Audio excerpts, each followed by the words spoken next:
Chapter 13 Chokhmah, the Morning Star. The mountain was not created, but rather the mountain towers.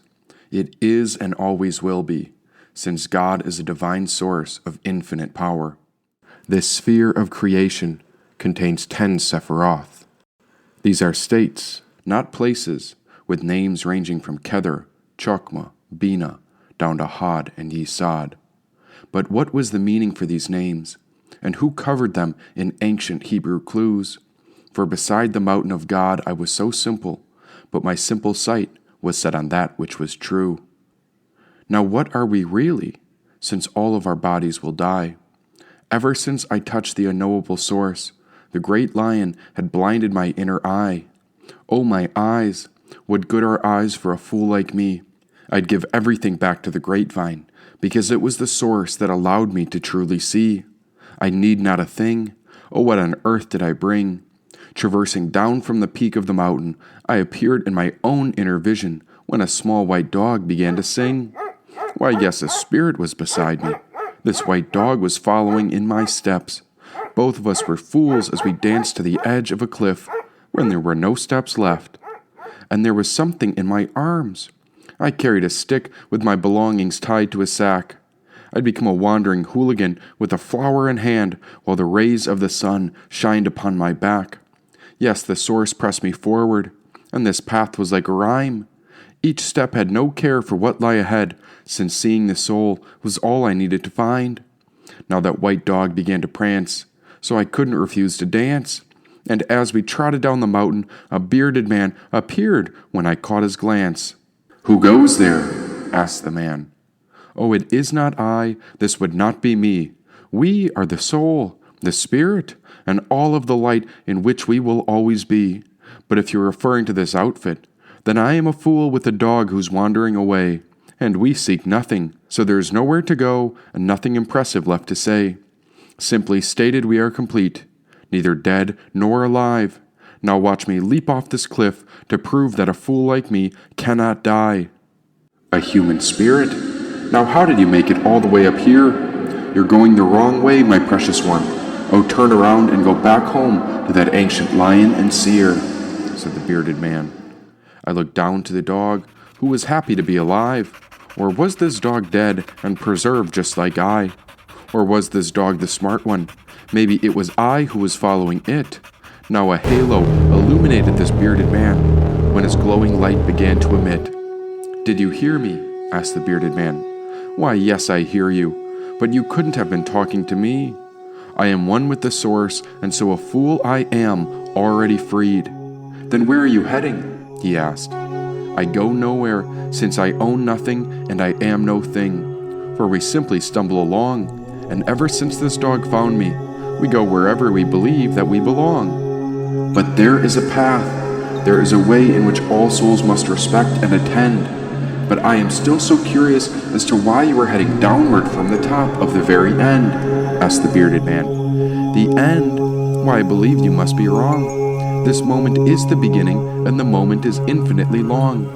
Many lives I have wandered, but a fool like me is always home. I am complete with all that surrounds me as I have touched the source of the grapevine's throne."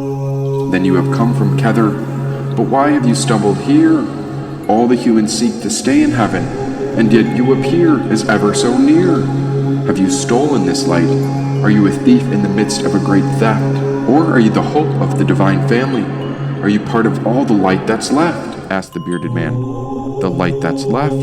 Why, yes, that sounds like me. Go on and tell me about this light, for this is the light that I once did see. I was blinded from the grapevine, and there's no use for my eyes. I'd even allow you to take my life, because it is impossible for a fool like me to die. Come with me, my boy. Do you know where you are? How in the universe did you end up here? Oh, I'm certain your journey must have taken you ever so far," asked the bearded man. "Why, yes, I'm right here, and there's nowhere else to go. I've forgotten everything I ever learned, because clarity means surrendering all we think we know. If I will always be this way, then so I will always belong. Nothing I ever say is right, because I'm obsessed with the lessons from being wrong. Let me teach you about knowing. May you learn what a fool does not care to know. because everywhere is a journey, and everywhere is the place a soul is meant to go. But look at this truth. You must admit it does not get better than this. For I sit atop the right-hand pillar beside the source of Kether's infinite bliss. I am Jehovah, and here you exist in the supernatural sphere. For in all of existence, no mortal body survives if they make it all the way up here, said the bearded man. Again I looked around. There was not another human here. Rather, there was plenty of supernatural energy all over the place, but only this bearded being stood before a giant sphere. A sphere? Why, yes, it's right here. Now why are you speaking to me, and how is it that you've come to appear so near? The bearded man nodded. He studied me up and down, and then a gentle smile appeared on his face. Why, I had never seen this man frown. Why, Kether must have sent you, and that's why the potency of the source would have gotten to your head. From my view, you're too energized to be in a body, yet the great eastern sun has sent you, and so I'm sure you must plant the morning star in your head, said the bearded man.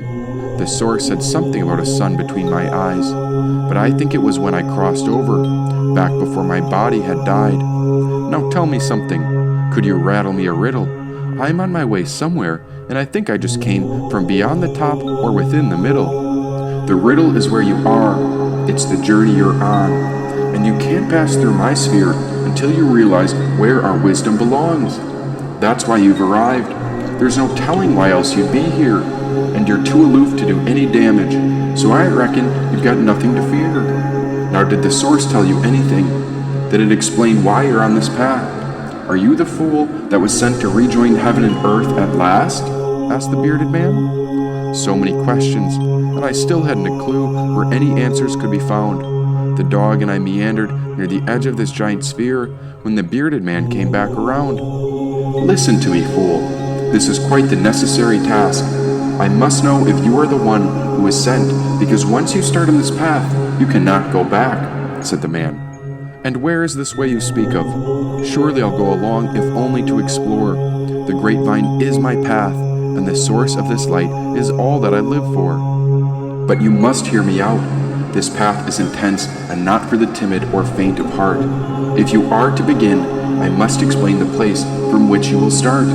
This is the tree of life, and there are 10 Sephiroth along the way, housed between 3 pillars and 3 triangles. Each Sephiroth is an expression of energy that the spirit can touch and learn, but it cannot stay. This is the path of the fool's journey, and so you must enter into each sphere and then pass along. This trek requires bravery and courage, for this way is only for the fearless and the strong. You are in the supernatural triangle, which consists of Kether, Chokhmah, and Bina, and the further your journey takes you away, the more it feels as if the experience promotes amnesia. After the supernatural triangle, there are 3 ethical spheres. This includes Chesed, Jibra, and Tippereth. After that, you'll find your way where the astral triangles appear.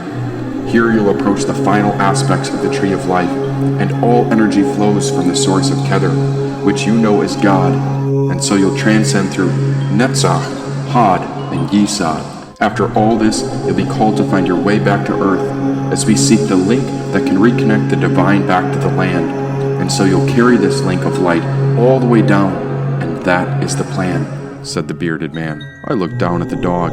Both of us had been freed from wherever we'd been restrained. This was a fool's journey, and so I'd already forgotten everything that this bearded man had just explained. I have listened to what you said, and so I watch it pass through one ear and out the other. But since I have touched the source of the grapevine, I see you as my own soul, and so I will call you my greatest father, mother, sister, and brother. Wherever I am needed, I don't know if you can count on me, for I am the fool of God's bliss, and I cannot agree nor disagree. I simply go forth, and so I will go wherever I am needed. There is no need to worry about me, my dear friend. I am the fruit of the vine, which has just been seeded. The man shook his head, and now he muttered something to himself, but I was busy looking at the beauty of the white rose in my hand when I lifted the petals and pressed the flower against the dog's snout. Oh, a fool's life is the way, and this is the path for me. Ever since I touched the source of the overflowing cup, there was nothing else I needed to see. Why, yes, I'm right here. Nowhere else I could be. I am liberated as I always was. Here in this moment, I am infinitely free. Wakeful you are, but you are not quite on the spot. The wisdom which you are connected to is called Bodhi, but the understanding and realization you require cannot be sought. Rather, the spaciousness of all Kether's vast energy must be contained in a single dot, he said.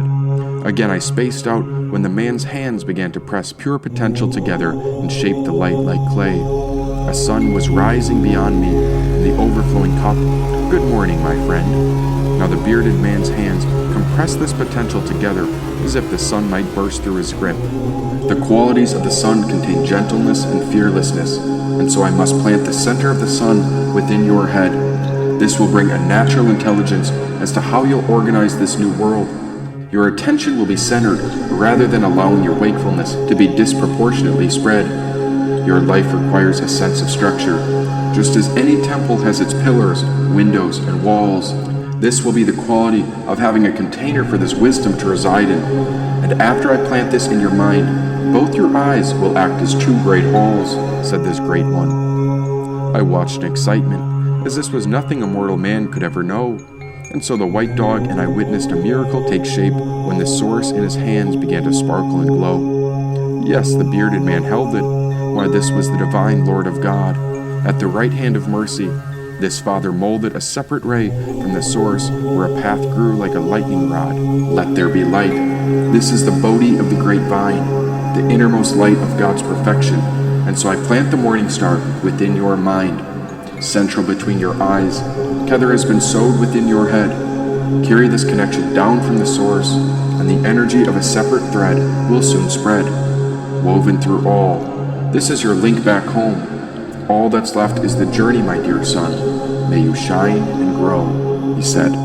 As he placed the sun between my eyes, I suddenly came to. I couldn't remember where I'd wandered or what I had gone through. Before I realized who I was, I remembered all of it was one together. When I understood, I was a separate aspect of Kether. The power erupted in my mind. Only this great being's strength could compact the sun into such a tight space. A moment later, he placed a bandana over my eyes to cover the sun as he tied it around my face. This is the Eye of Ra, and so I grant you access to the wisdom of the wise. May you restore the link between heaven and earth. Go forward on this journey, even after the body dies. The ray beamed from within, while my arms reached forward since that bandana made me blind. It was so brilliant and pure that I had to feel my way around until there was something I could find. There the Great Father took my hand and led me down the temple steps. What just happened to me? Where am I, and where do I go next? Listen, my son. This light is the soul's natural immunity. I have planted the sun between your eyes as this awakened light grows as the Bodhi seed, which is connected back to the grapevine's first nursery. This is the same light that grew the Garden of Eden. And now this great fortress has a foundation within your mind. Keep the blindfold on until you learn how to control your powers. For now, wait here until the rest of your journey begins to align, he said. And who are you? Looking from my heart, I realized I did not need eyes. The first manifestation of God sat atop the pillar of mercy, and I could feel his essence was the Creator reshaping the wisdom of the wise. My hands held my heart in admiration for the great and grandfather. The moment I touched the Ankh, my perception shifted when I saw his form change, and so I bowed in honor. Now the Egyptians called me Autumn Ra, while the Greeks called me Zeus. I am the Supreme Being. I am the light, the way, and the everlasting truth. With no beginning and no end, I am the source of life and the magic within each breath. I am the vigor of the grapevine that cultivates the soul long after the mystery of death, he said. Coming to my senses, bit by bit, I sat beside his feet. The Ankh was so tender and heavy in my heart, and so I held the Ankh with my hands when he also took a seat. Still aligned with the Supreme Self, he was the same source of the greatest force. But now he appeared in orange robes, riding along the wind of a mighty Tibetan horse. Know me as Buddha, the great awakened one. I am the realization of awakening, as the soul is forever connected to the enlightened feminine energy of our source's sun, he said. Again I touched the Ankh, where the perception of this great being changed again. The same aspect of energy appeared as yet a different manifestation of him. See me as Vishnu. I am the preserver and the one who pervades. I am the divine light, as my devotees chant my names throughout every decade, he said. This was him who planted the divine thread from which all creation grows. I bowed for everything he had told me.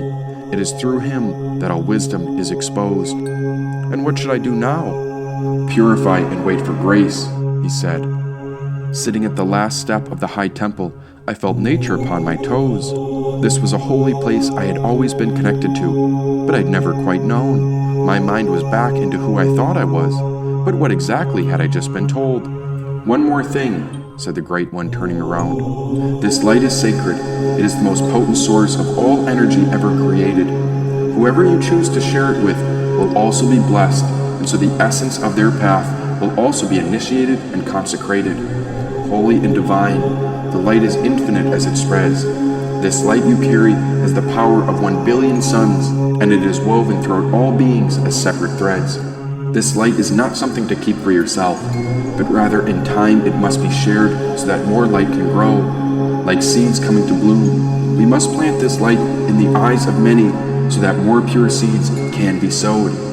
The grapevine has lost the spiritual link to the land. All it takes is a single surge in the right person's eyes, and will reunite this miracle of love so that all beings can coexist together, he said. And where have you brought me now? My arms reached out into empty space, but I could not see anything under the bandana.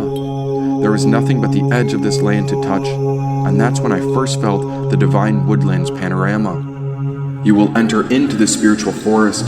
Then you will align yourself with one of our 12 tribes, for there are 12 divine families, and their coat of arms have been preserved within the sky. The stars have clustered together around their kingdoms, 12 zodiacs showcasing the power sent from God above. And in time, a tribe will call out for you. Act at once, and let every challenge be overcome through the labor of God's love, he said. The Great One rested his hand on my shoulder and held a cup up to my lips. One more sip, as this soma is the divine nectar of Brahma. Let his power flourish through you, as this is the source within Jehovah, Christ, and Allah. Do not be afraid, even as you must face the holy war within. May you be fearless in all your endeavors, and now the journey back to earth begins, said the Great One.